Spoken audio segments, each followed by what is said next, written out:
Bihar police का set के बारे में डिस्कशन करेंगे। रुक्मिणी पब्लिकेशन की जो प्लेटफॉर्म की पुस्तक आती है 30 सेट दिया गया है। आज हम टेस्ट नंबर 1 के बारे में पूरी तरीके से डिस्कशन प्रारंभ करते हैं। टेस्ट नंबर 1 का डिस्कशन आइए शुरू करते हैं। सबसे पहला क्वेश्चन यहाँ पे दिया गया है कि संविधान सभा में संसदीय प्रणाली को राष्ट्रपति प्रणाली की तुलना में अधिक तरजीह यानी कि अहमियत दी गई है।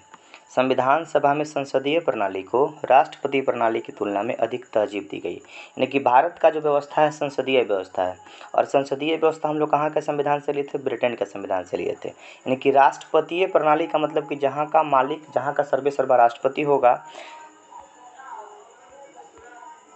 क्वेश्चन है कि राष्ट्रपतीय प्रणाली यानी राष्ट्रपति प्रणाली में जैसे अमेरिका में राष्ट्रपति का पूरी तरीके से वर्चस्व है, लेकिन भारत में राष्ट्रपति नाम मात्र का कार्यपालिका प्रधान होता है। तो भारत में संसदीय प्रणाली है। इस संसदीय प्रणाली की व्यवस्था को हम लोग कहाँ से? ब्रिटेन के संविधान से लिए थे। ऑप्शन देखते हैं। इसके संचालन में कुछ अनुभव तथा सुस्थापित संस्थाओं जारी रखने के लिए लाभ होते हैं। बिल्कुल छोटा छोटा संस्था मिलकर काम करता है। हम लोग समिति बना के काम कर लेते हैं, जैसे लोक लेखा समिति हुआ, प्राकलन समिति हुआ, बहुत सारी समिति बना के हम लोग कार्य कर लेते हैं। संभवतः ऐसी नियतकालिका कार्यपालिका पसंद थी जिसे हटाया न जा सके। बहुवादी समाज विविधताओं से भरपूर देश के सभी हितों का अनुकूलन के लिए, यानी कि देश पूरी तरीके से भारत विविधताओं का देश है। और विविधताओं का देश का मतलब अलग अलग क्षेत्र से जब एमपी का चुनाव होगा, यानी कि कोई लद्दाख का एमपी आएगा, कोई बिहार का एमपी चुन के आएगा, तो अलग अलग क्षेत्रों का जब एमपी चुन के आएगा संसदीय शासन व्यवस्था के अंतर्गत, तो अलग अलग क्षेत्रों के बारे में पूरी तरीके से व्यवस्था बताएगा और डेवलपमेंट अच्छे तरीके से हमारे पास हो पाएगा, यानी कि पूरी तरीके से सभी सही हो सकता है। क्वेश्चन 2 नंबर देखते हैं। 2 नंबर क्वेश्चन है कि पाटलिपुत्रा को किस शासक के द्वारा सर्वप्रथम अपनी राजधानी बनाया गया? पाटलिपुत्रा का स्थापना किया गया उदयन के द्वारा, और उदयन जब स्थापना किया तभी इसको पूरी तरीके से अपना राजधानी बना लिया। नालंदा विश्वविद्यालय किस लिए विश्वविख्यात था? तो नालंदा विश्वविद्यालय की स्थापना कुमारगुप्त प्रथम के द्वारा किया गया था। बौद्ध धर्म की पढ़ाई होती थी, यानी कि बौद्ध दर्शन से संबंधित नालंदा विश्वविद्यालय है, अपने बिहार में स्थित है। मुख्यमंत्री किसके लिए जिम्मेवार नहीं है? मुख्यमंत्री किसके लिए जिम्मेवार नहीं है?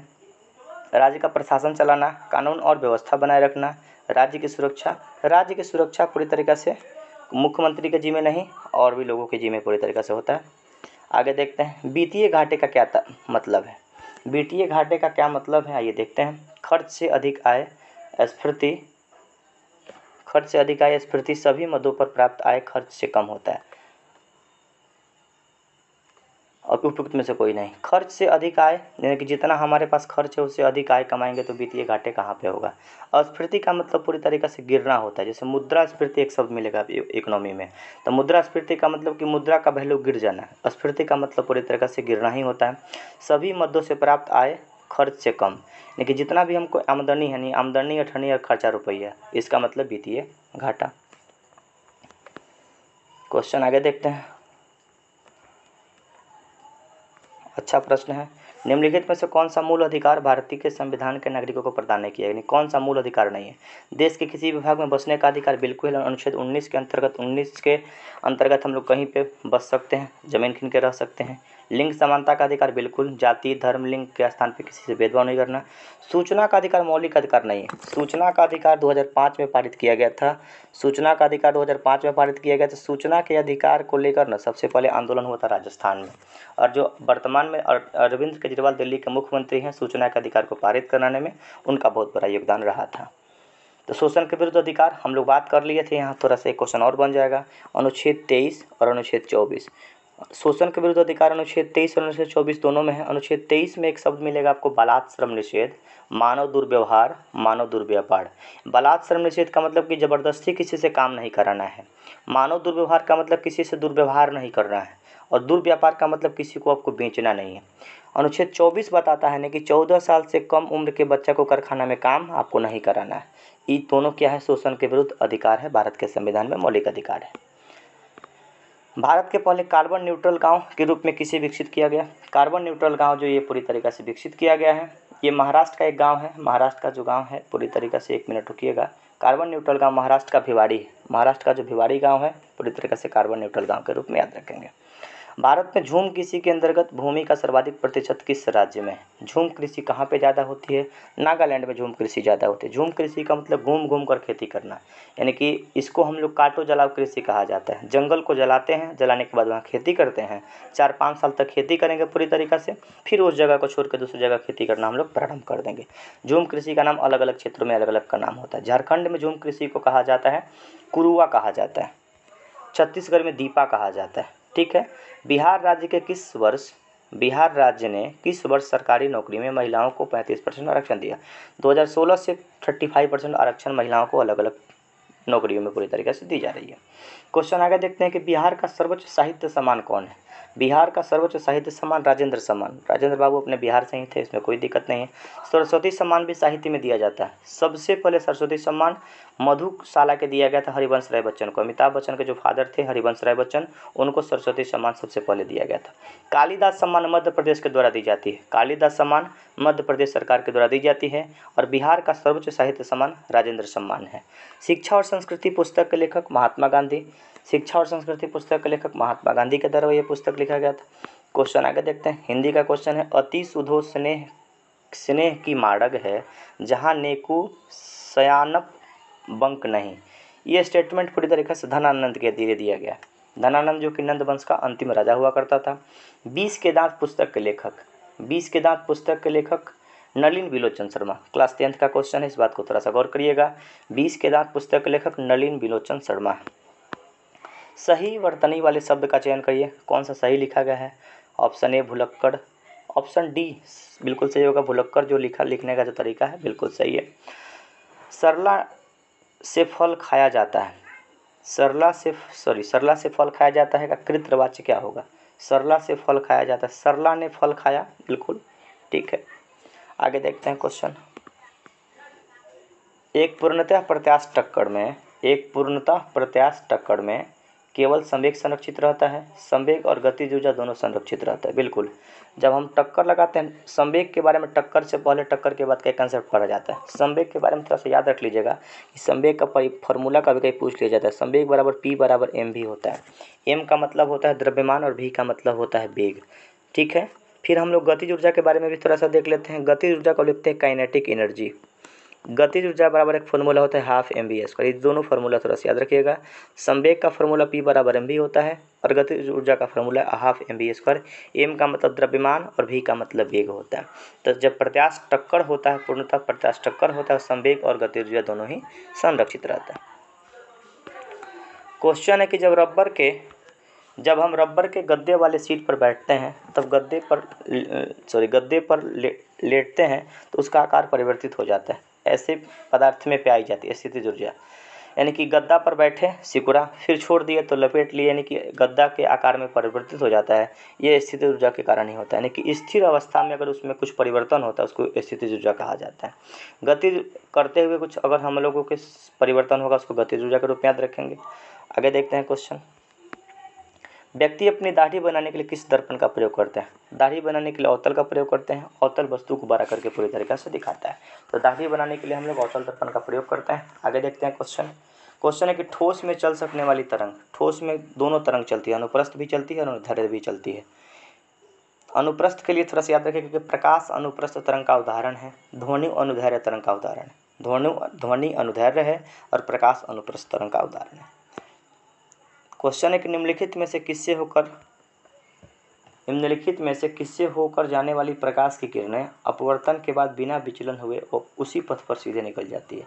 प्रकाश केंद्र से जब निकलती है तो बिना कोई विचलन हुए पूरी तरीके से वो सीधी रेखा में निकल जाती है।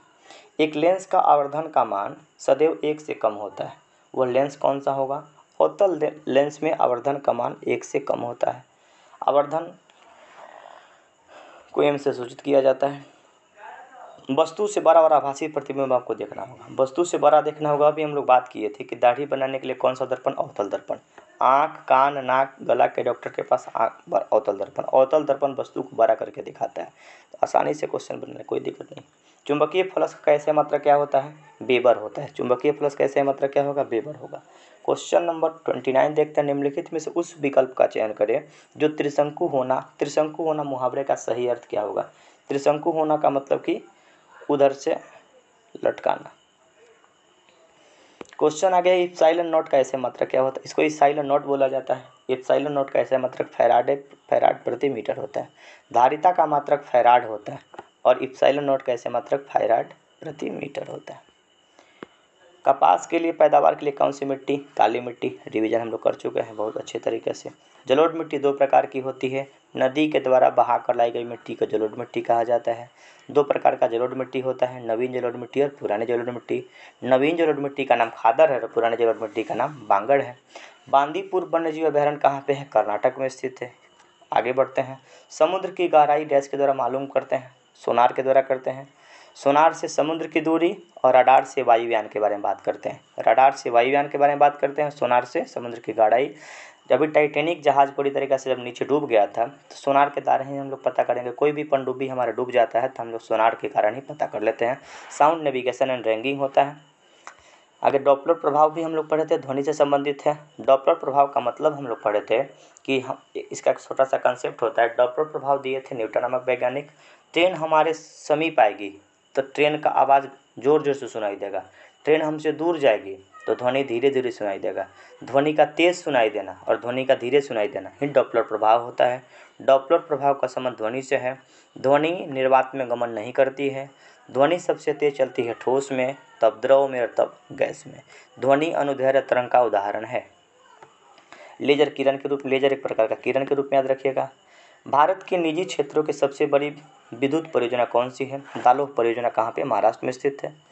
निजी क्षेत्र का मतलब प्राइवेट कंपनी है जो बिजली बनाने का काम करती है। दालोह जो कि महाराष्ट्र में स्थित है। पशु और पौधे की जाति में सबसे बड़ी विविधता कहाँ पाई जाती है? विविधता का मतलब अलग अलग प्रकार के लोग। हम लोग बात किए थे जैव विविधता के बारे में, यानी कि भारत का जो पश्चिमी घाट है, पश्चिमी घाट में सर्वाधिक जैव विविधता पाई जाती है। जैव विविधता का मतलब कि किसी खास स्थान पे जीवों की जितनी अधिक विविधता होगी, जितने वैरायटी, जितने अलग अलग प्रकार के जीव जंतु पेड़ पौधे पाए जाएंगे, उसको विविधता कहा जाता है। उसी विविधता के अनुरूप हम लोग बात करेंगे तो भारत विविधताओं का देश है। भारत में अलग अलग प्रकार की जाति, अलग अलग प्रकार का धर्म, मजहब, हर चीज़ निवास करता है। अनेकता में एकता है। लेकिन भारत, हम लोग एक कहावत पढ़ते हैं, गांव में सुनते हैं कि कोस कोस पे पानी बदले, चार कोस पे पानी, यानी कि पूरी तरीक़ा से हर कोस पे पानी बदल जाता है, हर 4 किलोमीटर पे पानी बदल जाता है, यानी कि पूरी तरीके से भारत विविधताओं का देश है। सर्वाधिक विविधता कहाँ मिलेगा? तो उष्णकटिबंधीय आर्द्र वनों में सर्वाधिक विविधता देखने को मिलता है, यानी कि सर्वाधिक विविधता उष्णकटिबंधीय आर्द्र वनों में हमारे पास मिलता है। क्वेश्चन यहाँ पे एक और बनेगा कि भारत में सर्वाधिक कौन सा वन पाया जाता है? उष्णकटिबंधीय पर्णपाती वन भारत में सर्वाधिक पाया जाता है। जैव विविधता दिवस मनाते हैं 22 मई को। जैव विविधता दिवस हम लोग कब मनाते हैं? 22 मई को जैव विविधता दिवस के रूप में मनाते हैं, ध्यान रख लीजिएगा। वायुमंडल के ऊपरी भाग में ओजोन परत हमारी रक्षा करते हैं। हम लोग बात किए थे कि पृथ्वी के, हमारा अगर पृथ्वी बनाते हैं, पृथ्वी के ऊपर क्षोभ मंडल, समताप मंडल, मध्य मंडल, अयन मंडल और बहिर्मंडल। तो समताप मंडल में ही पाया जाता है ओजोन परत। ओजोन परत सूरज से आने वाला पराबैंगनी किरणों को रोकता है। ओजोन परत की मोटाई डॉप्सन में मापी जाती है। ओजोन परत के संरक्षण करने के लिए 16 सितंबर 1987 को मॉन्ट्रियल प्रोटोकॉल हुआ था। मॉन्ट्रियल एक कनाडा का शहर है, ताकि ओजोन की हम लोग पूरी तरीके से रक्षा कर लें। ओजोन परत में सर्वाधिक छिद्र कहाँ पे? अंटार्कटिका में स्थित है। अंटार्कटिका कहाँ पे? दक्षिणी ध्रुव को अंटार्कटिका के रूप में याद रखा जाता है। अंटार्कटिका को निर्जन महाद्वीप कहा जाता है, वहाँ पे कोई लोग निवास नहीं करता है। अंटार्कटिका में भारत का 3 प्रयोगशाला है, दक्षिण गंगोत्री, मैत्री और भारती। इस क्वेश्चन का सही आंसर होगा पराबैंगनी किरण। शुष्क सेल में एनोड के लिए हम लोग बात किए थे एनोड और कैथोड। एक शब्द मिलेगा कैथोड और दूसरा शब्द मिलेगा एनोड। कैथोड के लिए बात कर लेंगे कर्ज, क से कर्ज होता है, तो कर्जा के लिए माइनस होगा कैथोड पर और एनोड पे प्लस चार्ज होगा। जब हम लोग बैटरी बनाते हैं तो जो हमारा जब हमारा कार्बन का जो छड़ होता है, कार्बन का छड़ पॉजिटिव होता है और जो जस्ता का छड़ होता है पूरी तरीके से निगेटिव होता है। तो जब हम लोग शुष्क सेल में एनोड के बारे में बात करेंगे तो एनोड का मतलब प्लस के बारे में बात करेंगे। तो प्लस के बारे में जो निप्पो हमारे पास बैटरी होता है, निप्पो बैटरी में नीचे वाला जस्ता होता है, ये जस्ता होगा तो जस्ता माइनस होगा, ऊपर हमारा प्लस होता है। टोपी लगाया हुआ जो हम लोगों का बैटरी होता है वो पूरी तरीके से कार्बन का बना होता है। तो हमारा कौन होगा? ग्रेफाइट कार्बन का हो जाएगा। आगे देख लेते हैं। हाइड्रोजन बम का आविष्कार किसने किया? हाइड्रोजन बम का आविष्कार एडवर्ड टेलर के द्वारा किया गया था। बिल्कुल ठीक है, कोई दिक्कत नहीं है। मानव का सामान्य रक्तदाब, ब्लड प्रेशर कितना होता है? 120/80 होता है। इसको मापने के लिए एगो मशीन का प्रयोग करते हैं, स्फिग्नोमैनोमीटर। रक्तचाप मापने का जो यंत्र है, मशीन है, उसको स्फिग्नोमैनोमीटर कहा जाता है। 120/80 होगा ना, उसको 120 को कहा जाता है सिस्टोलिक, ऊपर वाले को कहा जाता है सिस्टोलिक और नीचे वाले को कहा जाता है डायसिस्टोलिक। डाय का मतलब कम होता है, यानी कि 120/80 को याद रखिएगा। ऊपर वाले का नाम होता है सिस्टोलिक, नीचे वाले का नाम डायसिस्टोलिक। ब्लड प्रेशर के बारे में बात करेंगे कि हार्ट अटैक होने के, अगर मान लीजिए किसी का हार्ट अटैक हो जाता है तो हार्ट अटैक होने के 1 घंटे बाद के समय को स्वर्ण काल कहा जाता है, गोल्डन आवर कहा जाता है। उस परिस्थिति में डॉक्टरी सहायता मिल जाए तो व्यक्ति जीवित हो सकता है, इसमें कोई दिक्कत नहीं है।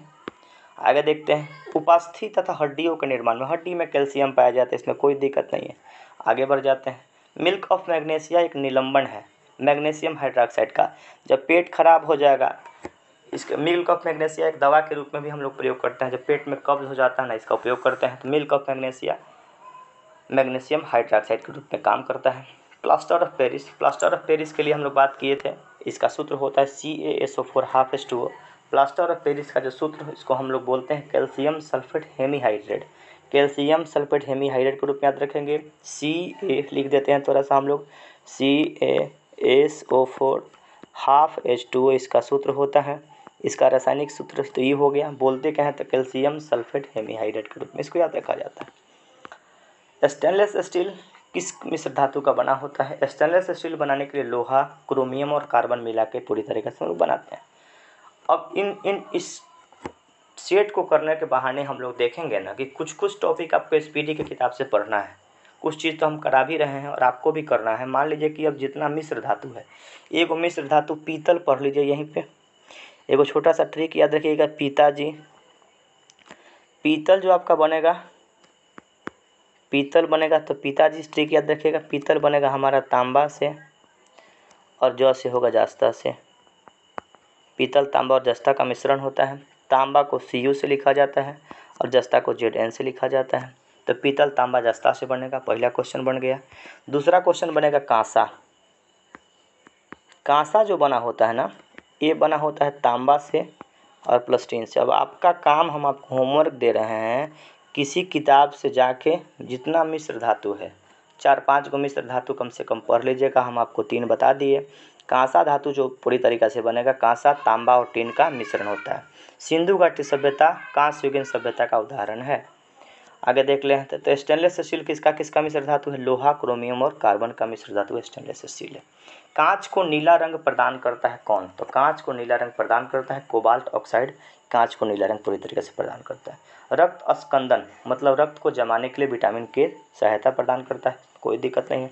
विटामिन डी की कमी से रिकेट्स नामक बीमारी होता है। विटामिन सी से स्कर्वी नामक रोग होता है और विटामिन ए से रतौंधी होता है। आगे देखते हैं किसकी उपस्थिति से गाय का रंग पीला होता है? पीला के लिए साधारण सा प्रश्न बना था, टीन बना था, सरसों का तेल का टीना पढ़े थे हम लोग, कैरोटीन के कारण। टीन का मतलब सरसों का तेल का टीन, टीन का सरसों का तेल पीला होगा। एक शब्द हम आपको बताए थे केसीन, केसीन के कारण दूध का रंग होता है उजला। अच्छा सीन देखना होगा, तो सीन देखने के लिए उजला, तो दूध का रंग पूरी तरीक़ा से उजला रंग होता है किसके कारण? केसीन के कारण, और पीला होता है कैरोटीन के कारण। बिल्कुल ठीक है, कोई दिक्कत नहीं। 1-2 क्वेश्चन और भी यहाँ से बन जाएगा। राइबोफ्लोविन, विटामिन B2 का नाम है राइबोफ्लोविन।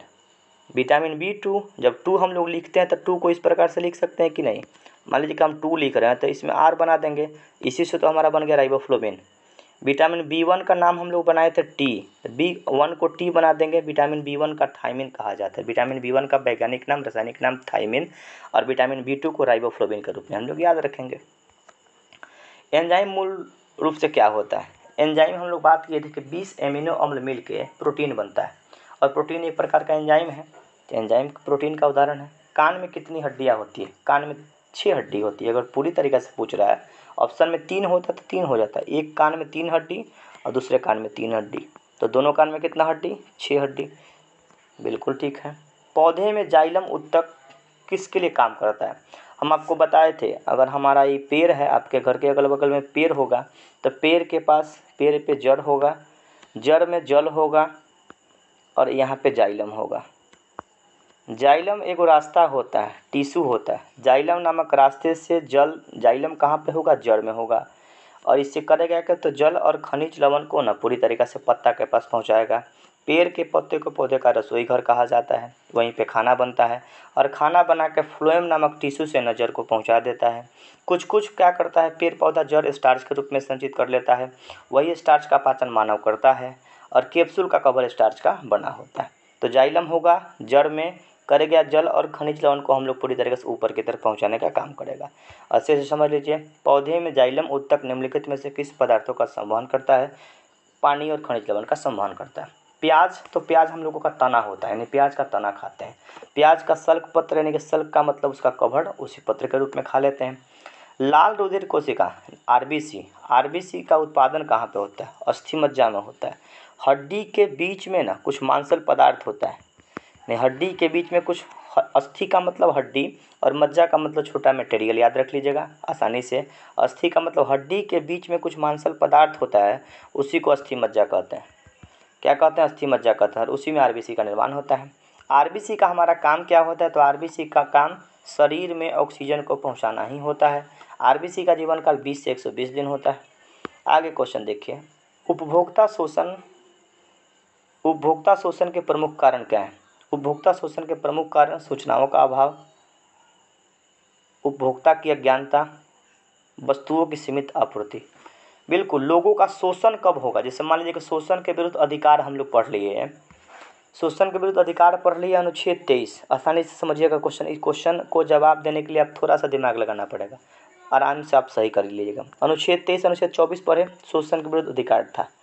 सूचनाओं का अभाव, आपके पास किसी बच्चा के पास सूचना नहीं है कि उसको, उसके भारत के संविधान में उसको अधिकार दिया गया है कि आपको काम नहीं कराना है, यानी किसी बच्चा को 14 साल से कम उम्र का बच्चा, उसको पता नहीं है ना कि इस व्यक्ति से हमारे भारत के संविधान में हमको मौलिक अधिकार दिया गया है ताकि कोई हमसे काम ना कराए। तो सूचनाओं का अभाव बिल्कुल हो सकता है। वस्तुओं की सीमित आपूर्ति, कम ही सामान हमारे पास कम है और कम सामान में पूरी तरीके से शोषण लोग कर रहा है। शोषण का मतलब कि मान लीजिए कि स्कूल में बुला लिया, लोग पढ़ा नहीं रहा है, यानी कि वहाँ पे संसाधन की कमी है, सीमित संसाधन है। उपभोक्ताओं की अज्ञानता, यानी कि उस व्यक्ति को उसके बारे में पता ही नहीं है ना कि हाँ हमारे लिए ये चीज़ बना हुआ है। तो जब भी आपको पता ही नहीं है तो आप शोषित होते रहिएगा, और इसी शोषित होने को दूर करने के लिए संविधान तो बना था। तो ये सब हो सकता है, सूचनाओं का अभाव हो सकता है, उपभोक्ताओं की अज्ञानता हो सकता है, और वस्तुओं की सीमित आपूर्ति हो सकती है। बिल्कुल ठीक है। रॉलेट एक्ट के विरोध में किसने लगान न देने की बात कही थी, स्वामी श्रद्धानंद। स्वामी श्रद्धानंद ने कहा था, रॉलेट एक्ट 1919 में हुआ था। रॉलेट एक्ट के विरोध में ही जलियांवाला बाग हत्याकांड हुआ था। बात याद रख लीजिएगा, रॉलेट एक्ट 1919 में आया था, इसको काला कानून कहा जाता है। रॉलेट एक्ट को काला कानून कहा जाता है। बिना वकील बिना दलील कानून कहा जाता है। किसी व्यक्ति को गिरफ्तार कर लिया जाता था बिना पूछे, शक के आधार पर किसी को गिरफ्तार कर लिया गया। इसी गिरफ्तारी में सैफुद्दीन किचलू और सत्यपाल मलिक को गिरफ्तार कर लिया गया। जब गिरफ्तार कर लिया गया तो लोग पूरी इकट्ठा हुए। जब लोग इकट्ठा हुए तो अंग्रेज गोली चलाने लगा, और गोली चलाने वाला में एक ओ डायर और एक आर डायर। ओ डायर आदेश देता है, आर डायर गोली चलाता है। ओ डायर को पूरी तरीके से उधम सिंह के द्वारा 1940 में ब्रिटेन में जाके गोली मारा जाता है। किसने खिलाफत आंदोलन को हिंदुओं और मुस्लिम की एकता के ऐसे अवसर के रूप में देखा जो 100 वर्ष में पुनः प्राप्त नहीं होगा, यानी कि जब खिलाफत आंदोलन हो रहा था ना, उसमें हिंदू और मुस्लिम एक साथ मिलकर काम कर रहा था। महात्मा गांधी कहते थे कि अगले 100 वर्षों में इस प्रकार का हम लोग एकता देखने को नहीं मिलेगा। क्वेश्चन बढ़िया है, आगे देख लेते हैं। 14 जुलाई 1942 को वर्धा में महात्मा गांधी ने कांग्रेस की कार्यकारिणी समिति में अपने भारत छोड़ो आंदोलन की चर्चा, उस समिति के अध्यक्ष कौन हुआ करते थे। यानी कि क्वेश्चन पूछेगा कि भारत छोड़ो आंदोलन कब पारित हुआ, कब भारत छोड़ो आंदोलन की शुरुआत कब हुई, 8 अगस्त 1942। 8 अगस्त 1942 को भारत छोड़ो आंदोलन हुआ। इसका नारा रखा गया था, करो या मरो। यह नेतृत्व विहीन आंदोलन था, इसका कोई नेता नहीं था, बस इतना याद रख लेना है। ये नियम कब पारित हुआ, कांग्रेस की किस मीटिंग में, तो 14 जुलाई 1942 ईस्वी को वर्धा, एक जगह है वर्धा में मीटिंग हुआ। उस मीटिंग में अध्यक्ष कौन थे, अब्दुल कलाम आज़ाद हुआ करते थे। अब्दुल कलाम आज़ाद स्वतंत्र भारत के पहले शिक्षा मंत्री बने। अब्दुल कलाम आज़ाद स्वतंत्र भारत, जब से भारत हमारा स्वतंत्र हो गया तब शिक्षा मंत्री के रूप में इन्होंने काम किया था। उसी समय में इनका काम। किस सुल्तान ने कुतुब मीनार की 5वीं मंजिल का निर्माण कराया था। कुतुब मीनार के बारे में क्वेश्चन है कि कुतुब मीनार की नींव रखा था कुतुबुद्दीन ऐबक, बनवाया था इल्तुतमिश, बाद में 5वां तल्ला का निर्माण कराया था फिरोज शाह तुगलक। ख्वाजा मोइनुद्दीन चिश्ती किसके शिष्य हुआ करते थे? ख्वाजा मोइनुद्दीन चिश्ती, चिश्ती संप्रदाय से संबंधित थे। ये ख्वाजा उस्मान हुरानी के शिष्य हुआ करते थे। अच्छा क्वेश्चन है, आगे देखते हैं। Album divine tights, divine tights के लिए ग्रैमी अवार्ड संगीत के क्षेत्र में दिया जाता है। रिक्की क्रेज को दिया गया था। निम्नलिखित में से ओम्बुड्समैन की उत्पत्ति कहाँ से मानी जाती है? ओम्बुड्समैन जो भारत में लोकपाल है ना, भारत में लोकपाल वर्तमान में काम कर रहा है। लोकपाल जितने भी भ्रष्टाचारी लोग हैं ना, उस पर कानून कलम कसने का काम करता है। तो लोकपाल का जो शब्द है ना, ओम्बुड्समैन से ही लिया जाता है। तो ओम्बुड्समैन की उत्पत्ति स्वीडन में हुई थी 1809 में। बालकन प्लान किससे संबंधित है? भारत विभाजन योजना है से सही संबंधित नहीं, भारत का विभाजन करने का प्लान बना था बालकन योजना के तहत। महिलाओं की 68 किलोग्राम वर्ग में एशियाई कुश्ती चैंपियनशिप में रजत पदक किसने जीती थी? निशा दहिया के द्वारा जीता गया था। 68 किलोग्राम में रजत पदक जीती थी। आगे है आपका बैंक आपके द्वार, Indian post payment bank, Indian post payment यानी पोस्ट ऑफिस वाला जो बैंक खुला है, आप इंडियन पोस्ट पेमेंट बैंक का जो टैगलाइन है ना, आपका बैंक आपके द्वार। कभी भी पोस्ट ऑफिस के कर्मचारी को बुला लीजिए, आपके घर पे आ जाएगा और आपको पैसा दे के चला जाएगा। नहीं, आपके बैंक आपके द्वार, Indian post payment bank post office का बैंक। क्वेश्चन है किस वर्ष मुंबई में पहली भारतीय कपड़ा मिल बनाया गया था? तो भारत में पहला कपड़ा मिल 1854 में बनाया गया था, जो कि पूरी तरीके से मुंबई में बना था। मुंबई में 1854 में सबसे पहले कपड़ा का मिल बना हुआ था। कपड़ा से याद रखेंगे मानचेस्टर शहर का संबंध कपड़ा से कहाँ पे? ब्रिटेन में स्थित है। भारत का मानचेस्टर कहा जाता है अहमदाबाद को, दक्षिण भारत का मानचेस्टर कोयम्बटूर को, उत्तर भारत का मानचेस्टर कानपुर को कहा जाता है। चीन ने तिब्बत पर कब पूर्ण रूप से कब्जा किया? 1959 में चीन कब्जा कर लिया था। देश में नीति निर्देशक तत्व आयरलैंड के संविधान ने किस देश से ग्रहण किया? हम लोग नीति निर्देशक तत्व जो लिए थे आयरलैंड के संविधान से लिए थे। आयरलैंड किससे लिया था? स्पेन से लिया था। ये क्वेश्चन बहुत बेहतर क्वेश्चन है, इस बात को याद रखिएगा। राज्य का नीति निर्देशक तत्व हम लोग लिए हैं आयरलैंड से। आयरलैंड कहाँ से लिया है? स्पेन से लिया है। ये क्वेश्चन पूछा जा रहा है, उधारी जय चल रहा है। निम्नलिखित में से किसने प्रधानमंत्री को राज्य की नौका का कप्तान कहा था? किसने प्रधानमंत्री को राज्य की नौका का कप्तान कहा था? ये जो व्यक्ति हुआ करता था मुनरो के द्वारा कहा गया था। मुनरो ही कहा था कि प्रधानमंत्री को राज्य की नौका का कप्तान कहा था। भारत माता किस कवि की रचना है? भारत माता पुस्तक है, सुमित्रा नंदन पंत के द्वारा लिखा गया। तल्लीन का संधि विच्छेद क्या होगा? तत् प्लस लीन। बिल्कुल ठीक है, कोई दिक्कत नहीं है। किसी की हंसी उड़ाना वाक्यांश का क्या उपयुक्त में से क्या शब्द है? मजाक, उपहास, हंसना। उपहास करना, किसी का हंसी उड़ा रहे हैं तो पूरी तरीके से उपहास कर रहा है, मजाक उड़ा रहा है, लेकिन वाक्यांश में उपहास करना सही हो जाएगा। बिल्कुल ठीक है। क्वेश्चन 80 देखते हैं। दिए गए वाक्य संबंध अशुद्धियाँ। मैं रविवार के दिन तुम्हारे घर आऊँगा। मैं रविवार के दिन तुम्हारे घर आऊँगा।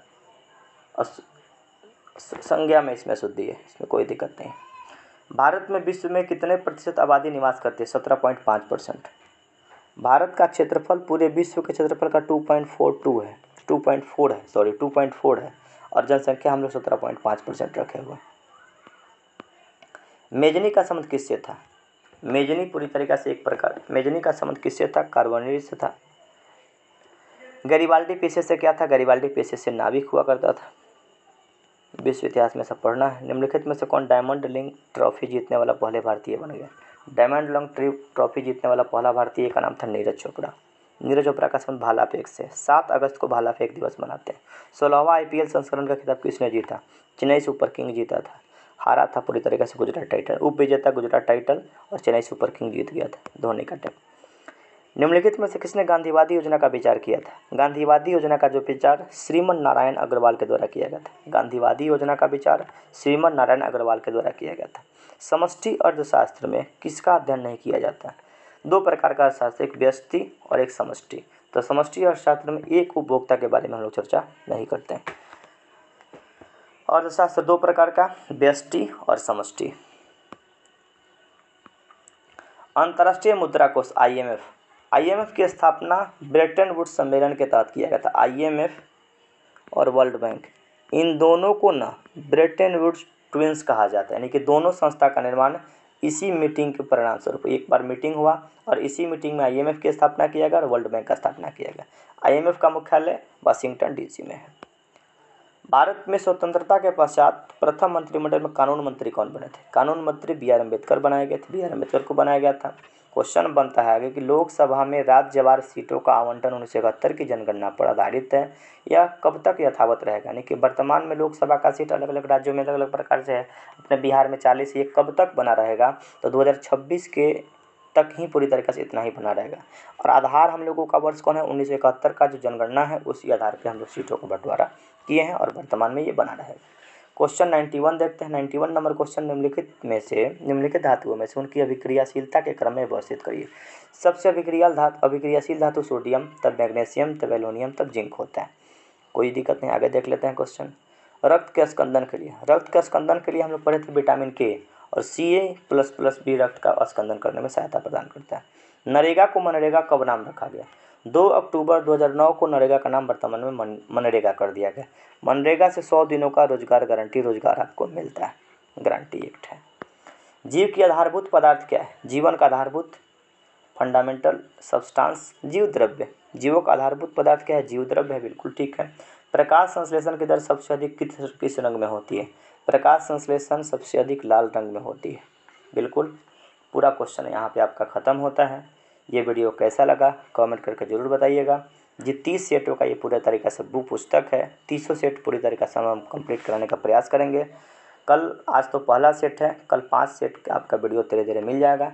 लगभग 2 से 3 दिन के अंदर पूरा आपको किताब खत्म होने का प्रयास करेंगे। इसका आंसर हम पूरी तरीक़े से डाल दिए हैं, स्क्रीनशॉट ले सकते हैं। धन्यवाद, फिर मिलेंगे अगली वीडियो में।